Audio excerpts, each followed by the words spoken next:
Astaghfirullah. Bismillahirrahmanirrahim.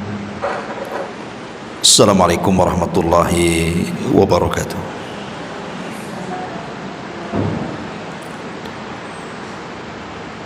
Alhamdulillah, wassalatu wassalamu ala rasulillah wa ala alihi wa sahbihi wa mawalah wa la hawla wa la quwata illa billahi wa ba'du. Kita lanjutkan kajian kita, masih membahas kitab Arba'in Nawawi, dan kita masuk pada hadis ke-41. Kita baca hadisnya. An Abi Muhammadin Abdullah ibn Amr ibn As radhiyallahu anhuma qala Rasulullah sallallahu alaihi wasallam la yu'minu ahadukum hatta yakuna hawahu taba'an lima ji'tu bihi. Hadithun hasanun sahihun rawainahu fi kitabil hujjati bi isnadin sahih. Dari Abu Muhammad Abdullah ibn Amr ibn As radhiyallahu an, dia berkata, Rasulullah sallallahu alaihi wasallam bersabda, tidaklah sempurna keimanan salah seorang di antara kalian hingga hawa nafsunya mau mengikuti apa yang aku bawa. Hadis hasan sahih. Kami telah meriwayatkan dari kitab Al-Hujjah dengan sanad yang sahih. Tetapi sebagian ulama yang lainnya mengatakan hadis ini lemah karena ada seorang rawi namanya Nu'man ibn Hammad, dia bersendirian dalam meriwayatkan hadis ini. Taib, terlepas daripada hadis ini sahih ataupun hasan ataupun dhaif, tetapi maknanya sahih. Kandungan makna hadis ini sahih, bahkan dijadikan kaidah oleh para ulama tentang barometer orang yang berada di atas kebenaran dan orang yang mengikuti hawa nafsunya. Baik, kita masuk pada sahabat yang meriwayatkan hadis ini dulu. Hadis ini dari jalur Abi Muhammad. Abu Muhammad ini kunyah daripada Abdullah ibn Amr ibn As radhiyallahu anhu. Dan Abdullah ibn Amr bin As sendiri adalah seorang sahabat Nabi sallallahu alaihi wasallam yang dipuji Nabi sallallahu alaihi wasallam. Rasul mengatakan, ni'ma ahlul baiti Abdullah wa Abu Abdillah wa Ummi Abdillah.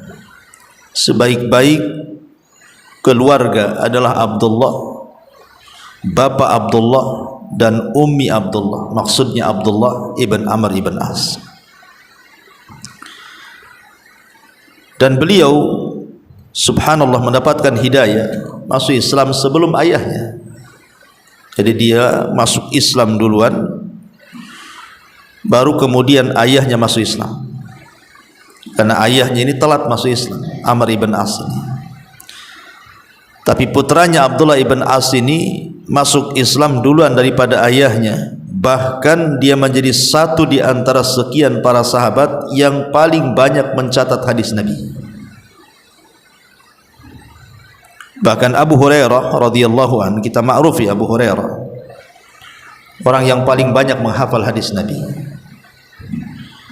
Sampai dia mengatakan, ma min ashabin Nabi sallallahu alaihi wasallam ahadun aktsar hadisan anhu minni illa ma kana min Abdillah ibni Amr ibn As, fa innahu kana yaktub wa la aktub. Kata Abu Hurairah radhiyallahu an, tidak ada orang yang melebihi hafalanku dari banyaknya hadis Rasul yang aku hafal, kecuali Abdullah ibn Amr, karena dia mencatat sementara aku tidak mencatat. Jadi Abdullah ibn Amr bin As ini memang terkenal pencatat hadis Nabi.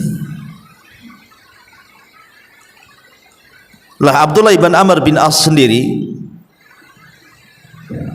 secara nasab dia adalah Abdullah putra Amr ibn As. Dan Amr ibn As ini salah satu daripada pembesar atau pemimpin kaum muslimin di zamannya. Jadi dia masuk Islam itu dengan bersamaan dengan Khalid ibn Walid. Tapi kalau anaknya Abdullah yang kita ceritakan justru masuk Islam duluan daripada ayahnya. Nah, di antara manakib yang menarik untuk kita kaji adalah dari sisi bagaimana Abdullah ibn Amr ini, walaupun dia seorang yang luar biasa kepakaran menulisnya sehingga dia paling banyak menulis hadis Nabi SAW, tetapi dalam hal ibadah pun beliau luar biasa, sampai dikisahkan di dalam hadis Bukhari Muslim. Jadi satu ketika Abdullah ibn Amr ini kan kuat orangnya di dalam berpuasa dan juga menghatamkan Quran, itu kuat sekali. Jadi satu hari dia datang atau dipanggil Nabi SAW dan mengatakan, wahai Abdullah ibn Amr, kata Nabi SAW, aku mendengar engkau terlampau banyak berpuasa. Sebaiknya berpuasalah seperti puasa Ayyamul Bid. Puasa Ayyamul Bid maksudnya puasa 3 hari dalam sebulan. Tapi Abdullah ibn Amr bin As mengatakan, Rasul, aku sanggup lebih daripada itu. Maka Nabi SAW mengatakan, tidak bisa, karena istrimu punya hak, kemudian keluargamu punya hak. Tetapi Abdullah ibn Amr ibn As tetap mengatakan, aku sanggup. Akhirnya Rasul mengatakan, kalau begitu puasalah 1 hari dan berbukalah 1 hari. Maksudnya puasa Daud. Dan itu sudah mencukupi bagimu. Sejak itulah Abdullah ibn Amr bin As tidak pernah meninggalkan puasa Daud. Kemudian ketika Nabi SAW bicara soal membaca Al-Quran, karena Abdullah ibn Amr ibn As ini suka menghatamkan Quran dalam sebulan itu berkali-kali.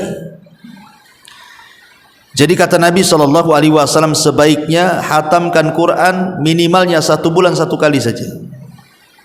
Kata Abdullah ibn Amr bin As mengatakan, Rasul, aku bisa lebih daripada itu. Kalau gitu, kata Rasul, setiap 20 hari 1 kali. Kata dia, aku bisa lebih daripada itu. Kata Nabi SAW, kalau begitu setiap 10 hari 1 kali, dan jangan kau tambah, karena istrimu punya hak dan keluargamu punya hak. Maka sejak itu pula beliau menghatamkan Quran setiap 10 hari 1 kali. Inilah kekuatan ibadah siapa? Abdullah ibn Amr bin As ini. Bahkan Abdullah ibn Amr bin As ini termasuk orang yang paling tawadhu, dan orang yang merendahkan diri pasti Allah akan angkat derajatnya. Sebagaimana orang yang sombong itu pasti Allah akan rendahkan derajatnya. Jadi dikisahkan oleh Abu Abdurrahman, dia mendengar Abdullah ibn Amr bin As radhiyallahu an mengatakan, la an akuna ashira asharati masakin yaumal qiyamah ahabbu ilayya min an akuna ashira asharati aghniya fa innal aktsarin humul aqallun yaumal qiyamah illa man qala hakadha wa hakadha ay yatasaddaq yaminan wa shimalan. Kata beliau, kata Abdullah ibn Amr ibn As, dia mengatakan, seandainya aku satu di antara 10 orang fakir miskin pada hari kiamat, itu lebih aku sukai dibandingkan aku satu di antara 10 orang yang kaya pada hari kiamat. Karena orang-orang yang kaya pada hari kiamat justru mereka akan sedikit, kecuali kalau dia menginfakkan hartanya ke kanan dan ke kiri. Perkataan ini sangat dalam karena menunjukkan bagaimana tawadunya Abdullah di sini, Abdullah bin Amr ini. Seandainya aku menjadi satu di antara 10 fakir miskin, lebih baik dibandingkan menjadi satu di antara 10 orang-orang kaya. Karena nanti pada hari kiamat hisabnya orang kaya kan lama dan lambat, sementara hisabnya orang-orang fakir itu cepat.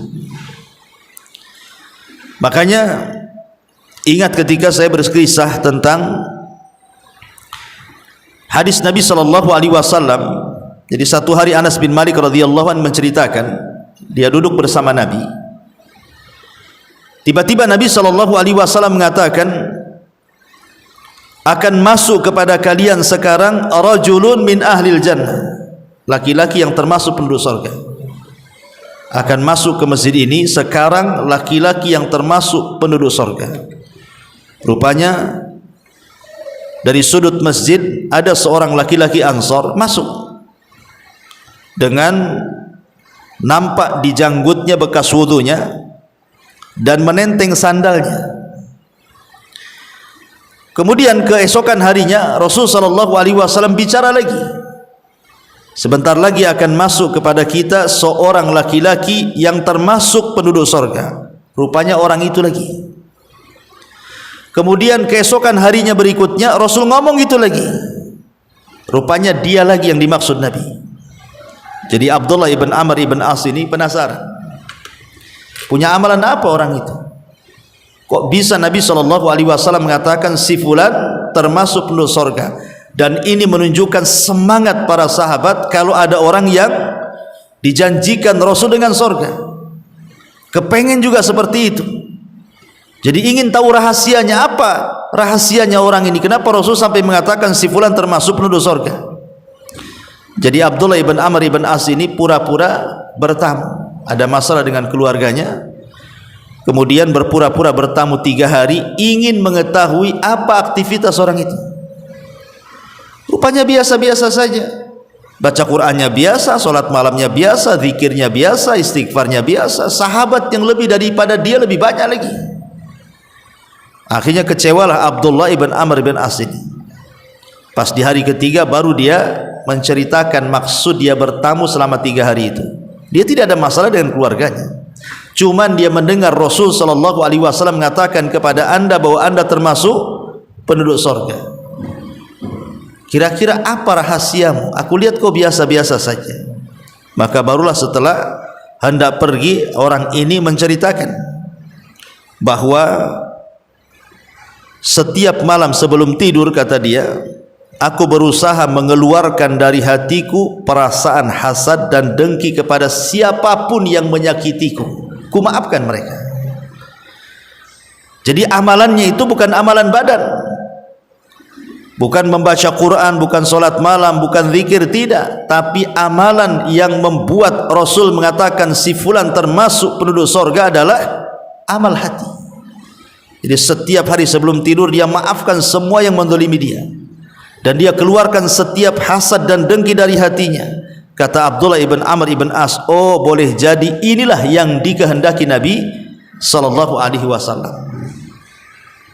Lihat bagaimana Abdullah ibn Amr bin As luar biasa semangatnya untuk menjadi penduduk surga. Ma'asyiral muslimat yang dimuliakan Allah Subhanahu wa taala. Bahkan di antara perkataan beliau yang sangat bagus sekali, innal jannata haramun ala kulli fahishin an yadkhulaha. Allah haramkan surga kepada setiap orang yang lisannya sangat jelek ketika bicara. untuk memasukinya.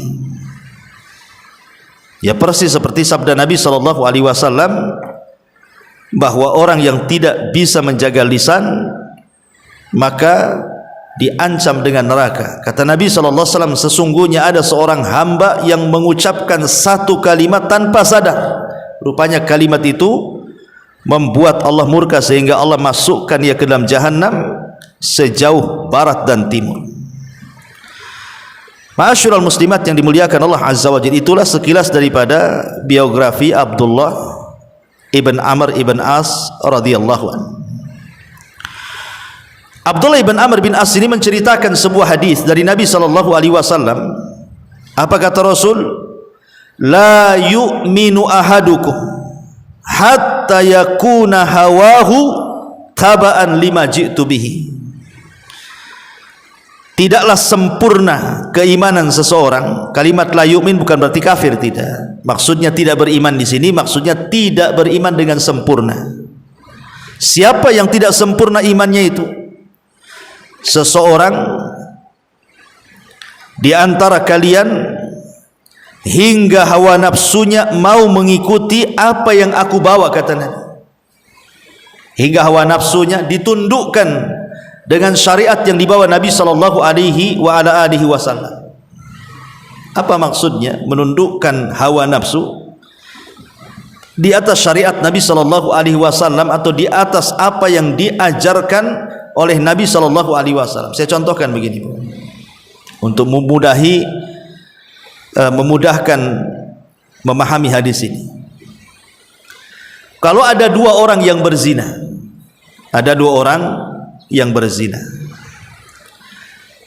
kemudian dua orang laki-laki yang gemar berzina ini, atau dua orang wanita yang gemar berzina, terserah siapa saja, dinasihati, jangan berzina karena Allah mengharamkan zina. Kemudian disebutkan dalil-dalil tentang haram zina. Akhirnya dua orang ini bertobat kepada Allah Azza wa Jalla karena takut luar biasa. Setelah dinasihati bahwa zina itu haram, bahwa zina itu terancam dengan neraka, terancam dengan azab dan begitu seterusnya, bertobatlah dua orang ini. Setelah lama berlalu, anggaplah yang satu si fulan, yang duanya si Alan gitu ya, biar enak ya, fulan dan Alan gitu ya. Jadi si fulan ini betul-betul ketika dia taubat dan hijrah tidak mau berzina lagi, maka segala wasilah-wasilah yang mengantarkan kepada zina dia tutup rapat-rapat, tidak mau. Pokoknya dia menjauh daripada wasilah-wasilah yang bisa mengantarkan dia kepada zina. Dia benci melihat pamannya seseorang yang membuka auratnya. Dia tidak suka dengan gambar-gambar yang membuka auratnya. Pokoknya apapun yang menjadikan dia akan berzina lagi, dia tinggalkan. Ini yang satu, yang si fulan ini betul-betul tobat dia, benci dengan perbuatan zina itu. Tapi yang kedua, dia masih rindu untuk berzina, tetapi dia takut berzina karena haram. Jadi dia terkadang melihat ada gambar, ada foto seorang wanita ataupun laki-laki, nampak auratnya gitu kan, terbayang dia ingin berzina, tapi tidak berzina, takut untuk berzina karena zina itu haram. Perhatikan antara dua orang ini, yang satu betul-betul meninggalkan zina, bahkan wasilah-wasilah zina saja dia tidak mau, betul-betul dia benci kepada zina, dan wasilah-wasilahnya dia benci. Berarti orang yang pertama ini sudah menundukkan hawa nafsunya kepada syariat Rasul ya. Yang satunya dia belum bisa menundukkan, walaupun dia tidak melakukan maksiat, tetapi hawa nafsunya masih kepengen ke situ. Bisa dipahami ya contohnya? Atau kita buat contoh lain. Jangan berzina, anggap saja pemabuk ya. Ada dua orang mabuk. Kemudian dinasihati, janganlah kalian minum khamr. Minum khamr itu dosa, perbuatan setan, dan begitu seterusnya. Bertobatlah keduanya. Yang satu nih, si A nih, betul-betul dia bertobat. Memang tidak mau mendekati khamr. Lihat botolnya khamr aja benci luar biasa. Dan apabila ada orang yang cerita tentang khamr, dia langsung pergi. Pokoknya dia tidak mau telinganya mendengar soal khamr, tidak mau melihat matanya kepada botol khamr, bahkan meninggalkan semua kawan-kawan yang mencintai khamr. Ini si A nih. Si B pula tidak. Si B ini kalau nampak ada botol khamr walaupun kosong dipegangnya, kemudian teringat dulu dia minum khamr dan kepengen, tapi tak mau. Kenapa? Karena khamr haram, dia sudah tahu. Tapi keinginannya ada, ingin minum khamr lagi itu ada. Cuman karena takut, dia sudah multazim, dia sudah berjanji untuk tidak minum khamr, makanya dia tidak minum khamr, cuman angan-angannya saja. Berarti si A ini telah menundukkan hawa nafsunya terhadap syariat Nabi, dan si B ini belum bisa menundukkan hawa nafsunya. Itulah makna bahwa Nabi SAW mengatakan tidak sempurna keimanan salah seorang di antara kalian hingga hawa nafsunya mau mengikuti apa yang aku bawa. Bisa dipahami ya hadis ini ya dengan dua contoh itu. Taib. Ma'asyiral muslimat yang dimuliakan Allah Subhanahu wa taala. Hadis ini dijadikan kaidah oleh para ulama tentang ta'zim, pengagungan terhadap dalil. Pengagungan terhadap dalil, bahwa kita harus tunduk kepada apapun keputusan Allah dan Rasulnya. Kalau dalil sudah mengatakan A, maka A. Dalil sudah mengatakan B, maka B. Itulah artinya mengagungkan dalil. Sebab kalau kata dalil A kita ke B, kata dalil B kita ke A, berarti hawa nafsu kita belum bisa ditundukkan kepada dalil. Dahulu di zaman Nabi sallallahu alaihi wasallam, ketika Nabi sallallahu alaihi wasallam pertama kali menyerukan hijrah para sahabat, Rasul itu meminta kepada para sahabat untuk hijrah. Allah sudah mengizinkan ada satu tempat di Madinah, itu tempat cocok untuk hijrah. Ayo kita sama-sama hijrah. Kita bangun kota Madinah menjadi kota Islam. Rupanya ada sebagian sahabat yang tidak mau hijrah. Alasannya masih sayang dengan bisnisnya. Ini kalau hijrah ke Madinah mau cari kerja apa di sana? Ya. Masih sayang dengan keluarganya, masih sayang dengan rumahnya, masih sayang dengan peternakannya. Akhirnya karena ada sebagian kecil yang masih sayang dengan urusan dunia, Allah turunkan ayat kepada mereka. Surah At-Taubah ayat 24. Allah mengatakan, "Qul in kana aba'ukum wa abna'ukum wa ikhwanukum wa azwajukum wa ashiratukum wa amwalun iqtaraftumuha wa tijaratun tahsawna kasadaha wa masakinu tardawnaha ahabba ilaikum minallahi wa rasulih wa jihadin fi sabilihi fatarabbasu hatta ya'tiyallahu bi amrih wallahu la yahdil qaumal fasikin." Katakan ya Muhammad kepada mereka itu, orang yang tidak mau hijrah karena masih cinta dunia, katakan kepada mereka, jika bapak-bapak kalian, anak-anak kalian, saudara kalian, pasangan kalian, keluarga kalian, harta yang kalian cari, perniagaan yang kalian takut akan kebangkrutannya, atau tempat tinggal yang kalian sukai, itu lebih kalian cinta dibandingkan Allah, Rasul dan jihad, tunggu, Allah Subhanahu wa taala nanti akan datangkan urusannya kepada kalian, karena Allah tidak suka dengan orang-orang fasik.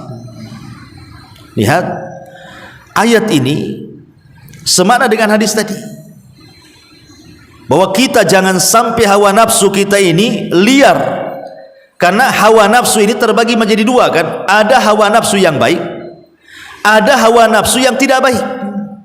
Kapan hawa nafsu itu baik? Apabila bisa ditundukkan dengan syariat, maka hawa nafsu itu jadi baik. Seperti hadis ini, tidak beriman seseorang sampai hawa nafsunya tunduk kepada apa yang aku bawa, kata Rasul. Berarti hawa nafsu yang seperti ini terpuji, karena hawa nafsunya tertundukkan dengan syariat. Tetapi hawa nafsu yang tercela itu adalah hawa nafsu yang liar, yang tidak mau tunduk dengan syariat, dan itu yang banyak ya. Yang banyak di masyarakat ini ada orang yang tidak berani mengucapkan kalimat hak karena takut dengan suaminya, takut dengan istrinya, takut dengan anaknya, takut dengan orang tuanya, takut dengan kabilahnya, takut dengan desanya, takut dengan kelompoknya. Tidak berani dia mengeluarkan kata-kata yang benar itu. Berarti dia masih mengikuti hawa nafsunya, belum bisa menundukkan hawa nafsunya. Contoh yang real di lapangan, orang sudah tahu riba itu haram, tahu riba itu haram kan, jelas dalilnya Quran sunnah. Tapi banyak orang itu yang tidak mau meninggalkan riba kan, padahal jelas-jelas haramnya. Kalau kita katakan kepada mereka, akhi ini riba ini, ukhti ini riba ini, iya anak tahu ini riba, dan riba itu dosa. Lah kenapa nggak ditinggalkan? Ya saya mau makan apa nanti? Saya mau kerja apa? Saya harus kemana? Siapa yang ngasih makan anak istri saya? Macam-macam ceritanya kan. Dia tidak bisa meninggalkan perbuatan dosa karena ada kekhawatiran-kekhawatiran. Itu berarti mengikuti hawa nafsunya kepada hawa nafsu dia, bukan menundukkan hawa nafsunya kepada syariat yang dibawa Nabi SAW. Dan itu yang umum di masyarakat, seperti itu ya. Contoh saja kalau ngaji kayak gini lah, saya bisa hitung ada 30-40 orang di sini. Kalau hadir semua adalah 100 orang kan gitu. Coba ibu buat dangdutan, nggak usah ngundang ya, datang nggak tuh? Datang, lebih banyak yang datang dibandingkan yang nggak datang kan. Padahal sudah jelas-jelas itu kan, ngaji itu ada manfaatnya, ngaji itu ada pahalanya, ngaji itu bisa menggugurkan dosanya, dan begitu seterusnya. Tapi banyak orang yang sehat badannya, ada peluang untuk ngaji, tidak mau melangkahkan ke tempat pengajian, berarti masih belum bisa menundukkan hawa nafsunya. Di sisi lain, kalau ada acara-acara yang tidak ada manfaatnya, dangdutan kah, musik-musik kah, organ tunggal kah, apalah gitu, atau sekarang mau musim kampanye ya, musim politik kan, mesti banyak tuh acara-acara itu, datang mereka. Nah, itulah ma'asyiral muslimat yang dimuliakan Allah Azza wa Jal. Padahal di dalam surah An-Nisa ayat 56 Allah katakan, fala wa rabbika la yu'minun hatta yuhaqqimuka fima syajara bainahum wa la yajidu fi anfusihim harajan mimma qadaita wa yusallimu taslima. Maka sekali-kali demi Rabbmu, mereka tidak dianggap beriman sampai mereka menjadikan engkau hakim wahai Rasul terhadap perselisihan di antara mereka, kemudian mereka tidak mendapati dalam diri mereka rasa berat terhadap apa yang kau putuskan, dan mereka menerima apapun keputusan. Tapi apa yang terjadi sekarang? Sudah jelas dalilnya, bukan sami'na wa ata'na, persis seperti Bani Israel mengatakan sami'na wa asaina, kami dengar, kami maksiat, kami dengar, kami pikirkan, dan begitu seterusnya. Ma'asyiral muslimat yang dimuliakan Allah Azza wa Jalla, baik kita masuk dalam faedah hadis. Apa saja faedah dari hadis ini? Yang pertama, hadis ini berfaedah, yajibu 'alal muslim an ya'ridha amalahu 'alal kitabi was sunnah wa yas'a li an yakuna muwafiqan lahum. Wajib atas seorang muslim ataupun muslimah untuk mencocokkan amalannya dengan Al-Quran dan Sunnah, dan berupaya supaya setiap perbuatannya betul-betul mengacu kepada Al-Quran dan Sunnah. supaya bisa ditundukkan hawa nafsunya. Jadi wajib bagi seorang muslim atau muslimah terus mencocokkan perbuatannya, ibadahnya, amalannya kepada Al-Quran dan Sunnah, dan berupaya untuk menjadi rujukan dalam kehidupannya Al-Quran dan Sunnah itu, supaya bisa mengkontrol hawa nafsunya. Karena orang kalau masih berpegang dengan Al-Quran dan Sunnah, tentu dengan pemahaman salaful ummah, insya Allah hidupnya itu masih akan terkontrol, masih terkontrol. Tapi kalau sudah jauh daripada Al-Quran dan Sunnah, mulai mengikuti hawa nafsunya, dah kemana-mana dia. Ya, dunia dikejarnya, akhirat ditinggalkannya. Kemudian juga yang kedua, anna mahabbatal abdi likulli ma yuhibbullaha wa rasulah, bahwa kecintaan seorang hamba adalah mencocoki apa yang dicintai Allah dan Rasulnya. Kalau Allah mencintainya, kita cintai. Kalau Allah membencinya, kita benci. Kalau Rasul mencintainya, kita cinta. Kalau Rasul membencinya, kita benci. Itulah cara menundukkan hawa nafsu kepada syariat. Tapi kalau seandainya kita membenci yang disenangi syariat, atau menyenangi yang dibenci syariat, itu belum bisa menundukkan hawa nafsu itu. Syariat mengatakan khamar haram, masih juga minum. Syariat mengatakan gibah itu dosa besar, masih juga gibah. Syariat mengatakan dusta itu dosa besar, masih juga nyebar hoax. Itu belum bisa menundukkan hawa nafsunya, karena dia masih cinta dengan sesuatu yang dibenci Allah dan Rasulnya. Ini faedah yang kedua. Faedah yang ketiga,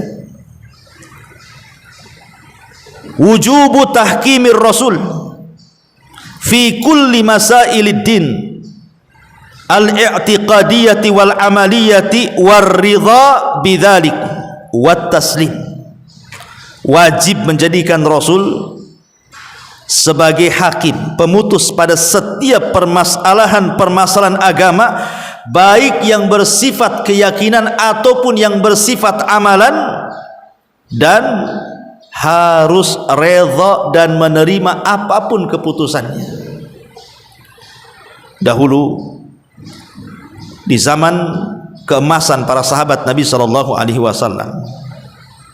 betul-betul sahabat adalah orang yang paling menundukkan hawa nafsunya di hadapan syariat. Ketika pengharaman keledai peliharaan, jadi dulu di zaman Nabi SAW pernah terjadi paceklik hebat tuh, sampai kelaparan, sampai ada orang yang makan dedaunan. Bahkan binatang-binatang sudah mulai mati karena kehausan. Paceklik hebat, kelaparan di mana-mana. Sehingga sebagian para sahabat Nabi SAW terpaksalah di antara mereka ada yang menyembelih keledai peliharaan mereka. Keledai yang suka digunakan untuk mengangkut barang. Kan orang Arab tuh kalau kendaraan angkut tuh menggunakan keledai. Angkut apa saja, air, kayu, angkut orang pula di situ. Itu pakai keledai, ya. Jadi akhirnya keledai-keledai itu yang harusnya jadi kendaraan mereka kemana-mana pakai keledai, ngangkut barang pakai keledai, karena kelaparan hebat disembelilah keledai-keledai itu oleh sebagian sahabat. Mendengar hal itu, Nabi SAW langsung memberitahu. Padahal keledai itu sudah siap santap tuh, sebagian mereka sudah dimasak, sebagian mereka sudah siap santap, tinggal makan saja. Tiba-tiba Nabi SAW melarang, tidak boleh memakan daging keledai peliharaan, haram. Ya. Kalau keledai liar nggak apa-apa, tapi kalau khusus peliharaan tidak boleh, karena dianggap rizun, kotor. Maka itu daging-daging yang ada di atas periuk tuh, periuk para sahabat, ditumpahkan semuanya. Tidak ada satupun sahabat yang berani jangan lagi mencicipi dagingnya, kuahnya pun tidak, ditumpahkan semuanya. Setelah mengetahui bahwa Rasul mengharamkan tidak boleh memakan keledai peliharaan, lihat bagaimana hawa nafsu para sahabat tertunduk dengan syariat. Ya, ketika Rasul mengatakan haram, haram. Kalau kita enggak, kata Rasul haram, kita bilang haram, katanya agak pelan gitu. Enggak mau dibilang kencang-kencang itu kan itu. Atau dibilang halal pula gitu ya. Atau contoh yang lain, dikisahkan Anas bin Malik radhiyallahu an ketika Anas ini sedang bertamu di rumah Abu Talha. Minuman para sahabat itu, Bu, itu biasa minum khamr. Sahabat itu dulunya juga pemabuk, ya, sebelum diharamkan khamr itu. Jadi Anas bin Malik radhiyallahu anhu biasa menuangkan khamr di tamu-tamu sahabat Rasul di rumah Abi Talha radhiyallahu anhu. Lah tiba-tiba ada teriakan dari luar rumah, di pasar-pasar, di kerumunan, di keramaian, sayup-sayup terdengar sampai ke rumah Abi Talha.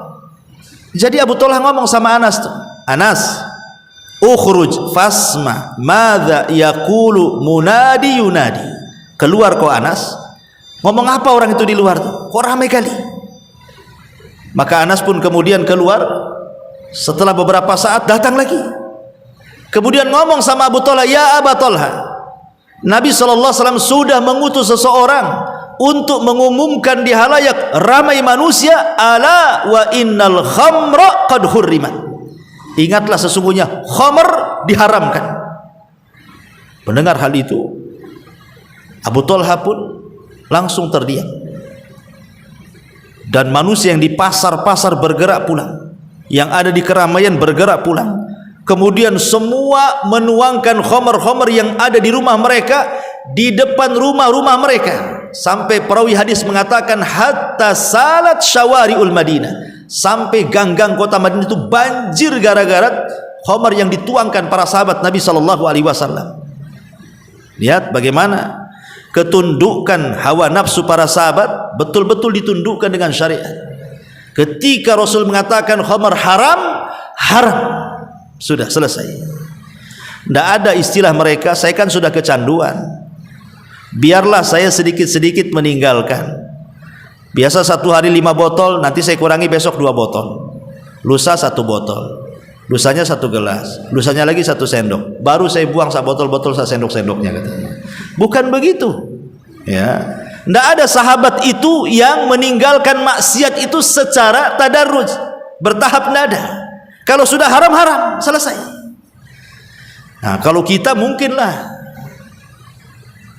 Ustaz tidak bisa kalau harus ninggalin gibah secara mutlak, katanya. Ya pelan-pelan lah. Kalau gibah selingan-selingan nggak apa-apa kan Ustaz? Nggak ada, ya gibah kan itu.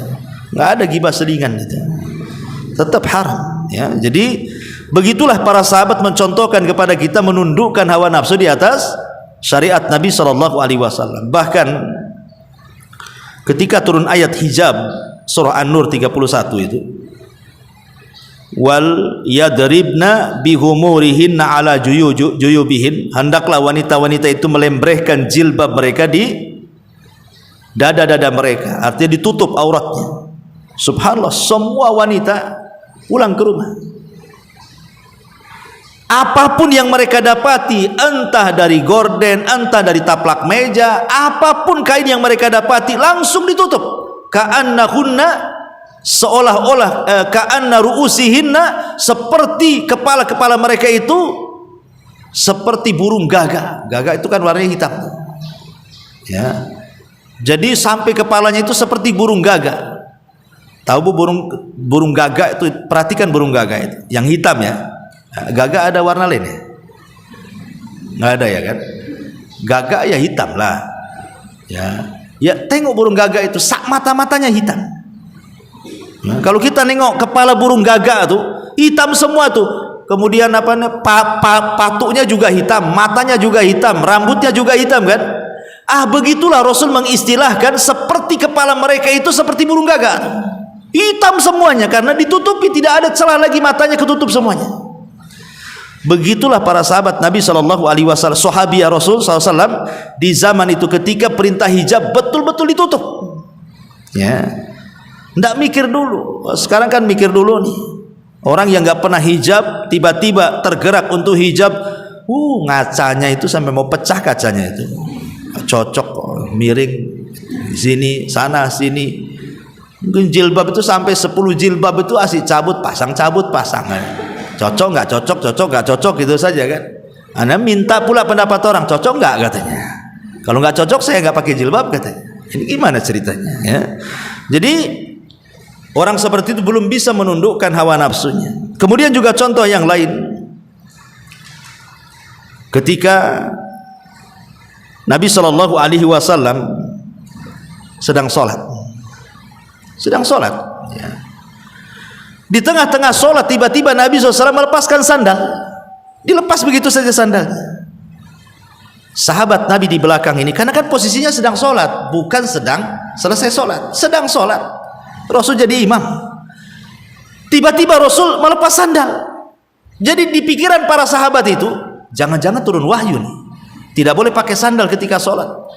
Akhirnya semua sahabat ikut-ikut melepas sandal. Jadi selepas sholat Rasul tanya, Rasul itu punya mukjizat, mampu memandang ke belakang seperti memandang ke depan. Itu mukjizatnya Nabi ya. Dia tidak perlu CCTV Nabi itu. Jadi ke belakang dah nampak dia, sebagaimana dia nampak memandang ke depan. Kata Rasul, kenapa kalian ikut-ikut melepas sandal ya. Sahabat polos saja, Rasul, kami melihat anda melepas sandal, kami pula ikut melepas sandal. Kata Rasul, jangan. Tadi aku sholat melepas sandal itu karena Jibril datang memberitahu di sandalku ada kotoran, makanya ku lepas. Pertanyaannya, apa di sandal kalian ada kotoran? Coba lihat.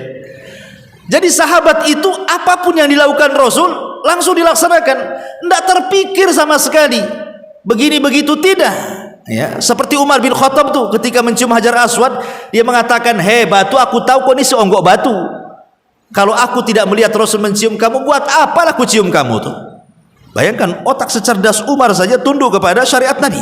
Itulah makna daripada tidak sempurna iman seseorang sampai hawa nafsunya bisa ditundukkan dengan apa yang aku bawa, kata Nabi ya. Ini juga diantara faedahnya. Kemudian faedah yang keempat,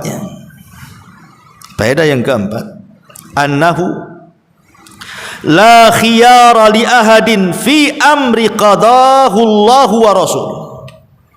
Tidak ada pilihan bagi seseorang apabila Allah dan Rasulnya sudah memutuskan sebuah perkara. Tidak ada pilihan kecuali harus taat. Tidak ada pilihan.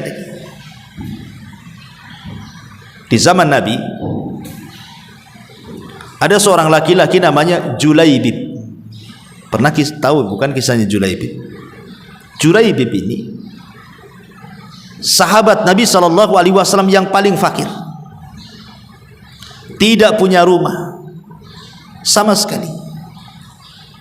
Jadi atapnya langit, ya rumahnya bumi. Dia tidur sembarang tempat, tidak punya nasab yang bagus, tidak punya harta, tidak punya kehormatan, bahkan hampir tidak dikenal. Datang saja tidak menggenapkan, pergi pula tak mengganjilkan. Nah, itulah Julaibib ya. Jadi Julaibib ini satu hari dipanggil oleh Nabi. Ini sahabat sedang kumpul gini, sini Julaibib ya. Ada apa wahai Rasul? Kata Nabi SAW, Julaibib, tidakkah kau mau menikah? Tidakkah kau mau menikah? Ala tatazawwaj? Kata Julaibib, ya Rasulullah. Lihat, Julaibib tidak mengatakan aku tak punya harta untuk mahar, aku tak punya uang untuk walimah. Bukan itu yang dijawab oleh Julaibib ketika Rasul mengatakan, kenapa kau tak menikah? Kata Julaibib, Rasul, wanita mana yang mau dengan Julaibib? Nah, itu jawabannya ya. Kalau ini yang jadi jawaban, susah orang mau nikah ya.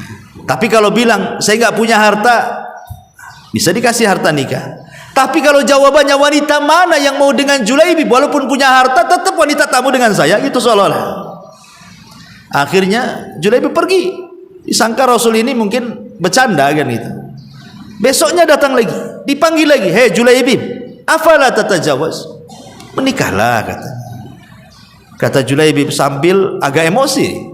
Rasul, kan sudah kukatakan kemarin, siapa yang wanita yang mau dengan Julaibib, pergi dia. Besoknya dipanggil lagi, pertanyaannya sama. Julaibib, kenapa kau tak menikah? Marah Julaibib sama Nabi. Rasul, sudah kukatakan wanita mana yang mau dengan Julaibib? Sudah. Ya. Kata Rasulullah, begini Julaibib, saya utus kamu temui rumahnya si fulan. Itu rumah berada di tengah-tengah rumah-rumah Ansar. Di rumah itu ada anak gadis.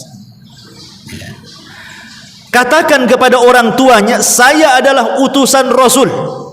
Nikahkan putrimu denganku, ini keputusan Nabi.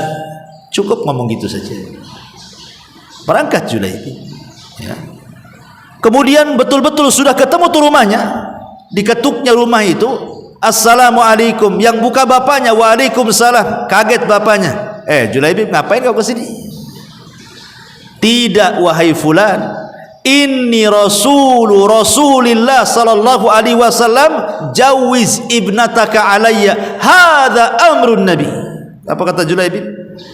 Begini wahai tuan, aku adalah utusan delegasi Nabi.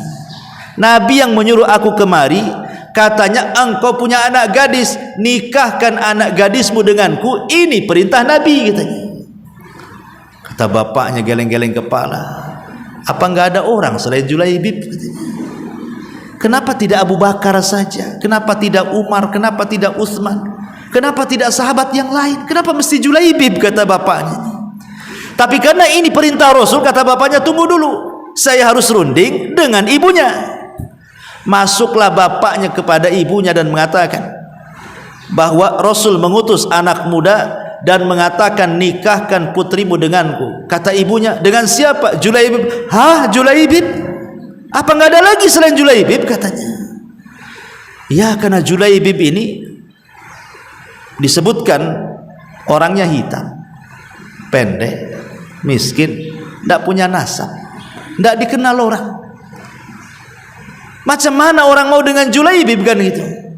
Tapi karena ini perintah Rasul, akhirnya Julaibib datang. Tapi kedua orang tuanya ini agak berat gitu. Kalau dengan Abu Bakar pikir poligami lah kan, begitu istilahnya kan. Janganlah dengan Julaibib gitu. Dengan Utsman ke, dengan Abdurrahman bin Auf ke, terserahlah. Jangan dengan Julaibib pokoknya.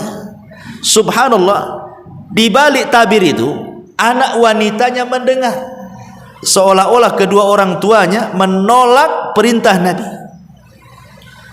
Langsung anak perempuannya keluar, kemudian marah di hadapan kedua orang tuanya dan mengatakan, nikahkan aku dengan Julaibib, katanya. Kata anak wanitanya nih, nikahkan aku dengan Julaibib, karena aku yakin setiap utusan yang diutus Nabi SAW pasti membawa kebaikan. Nikahkan aku dengan dia, katanya. Subhanallah, malah anak gadisnya pula berakal dibandingkan orang tuanya. Akhirnya orang tuanya pun, ya karena anaknya sudah ngomong begitu, yang mau anaknya kan bukan orang tuanya, terdiamlah orang tuanya itu. Ketika anak gadisnya mengatakan, ataruddani Rasulillah, apakah engkau akan menolak utusan Rasul sallallahu alaihi wasallam? Dari sini turun ayat. Masalah Julaibib ini turun ayat. Apa ayatnya? Wa ma kana lil mu'minin wala mu'minatin idza qadallahu wa rasuluhu amran an yakuna lahumul khiyaratu min amrihim wa man ya'sillaha wa rasulahu faqad dhalla dhalalan mubina. Tidak layak bagi seorang mukmin laki-laki dan perempuan, kalau Allah dan Rasulnya sudah memutuskan sebuah perkara, tiba-tiba ada kebimbangan dalam hatinya. Tidak layak bagi seorang mukmin seperti itu. Karena barang siapa yang berpaling dari perintah Allah dan Rasulnya, sungguh dia akan tersesat dengan kesesatan yang nyata. Akhirnya menikahlah wanita ini dengan Julaibib di malam pertama. Dan itu malam setiap anak muda yang menunggu-nunggu orang menikahkan. Tiba-tiba datang seruan dari Nabi SAW, ya khailullah irkabu, hei kuda-kuda Allah, bersiaplah tempur kalian. Julaibib memandang istrinya, ya, dan mengatakan, malam ini ada dua seruan, seruan tempat tidur dan seruan jihad. katanya. Maka aku memilih seruan jihad. Kata istrinya, pergilah wahai suamiku. Belum mencicipi malam pertama, langsung pergi. Sudah perang berkecamuk luar biasa, dan Allah menangkan peperangan itu oleh kaum muslimin. Maka Nabi SAW memerintahkan, hitung semua pasukan yang terluka, pasukan yang mati, pasukan yang selamat. Akhirnya dihitung, yang selamat sekian, yang luka sekian, yang meninggal sekian, yang mati syahid. Dikumpulkan jasadnya. Kemudian Rasul mengecek satu-satu. Kata Nabi SAW, ada yang kurang. Kata sahabat, siapa wahai Rasul? Semua sudah lengkap. Yang meninggal sudah lengkap, yang terluka sudah lengkap, yang selamat sudah lengkap, semua sudah lengkap. Kata Rasul, tidak ada yang kurang. Sahabat masih bingung, ya, hitung lagi, dihitung lagi. Kata Rasul, masih ada yang kurang. Kemudian kata Rasulullah, aina Julaibib? Di mana Julaibib? Subhanallah, di tengah-tengah pasukan saja sahabat nggak kenal Julaibib. Kenapa? Karena saking fakirnya, saking miskinnya, sampai nggak dikenal orang. Maka Rasul mengatakan, di mana Julaibib? Kok nggak nampak di sini? Cari Julaibib. Ya.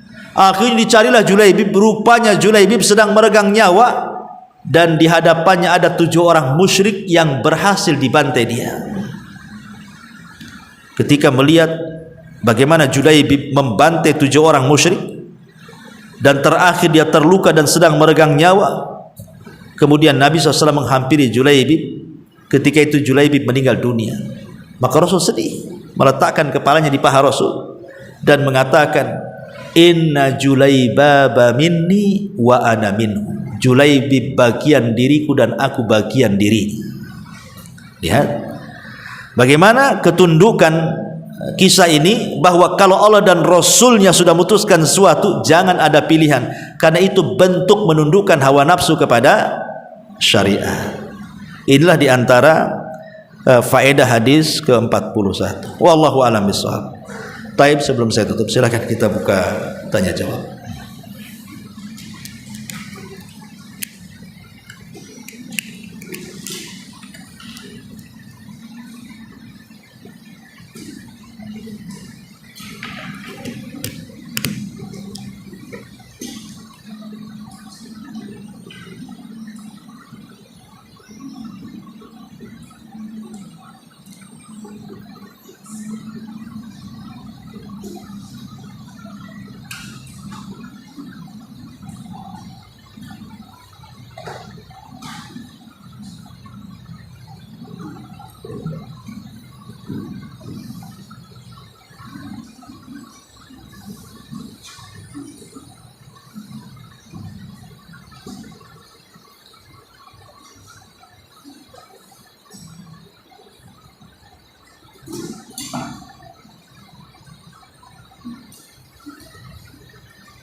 Nggak ada?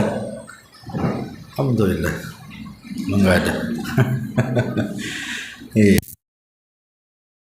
Perhatikan gambar.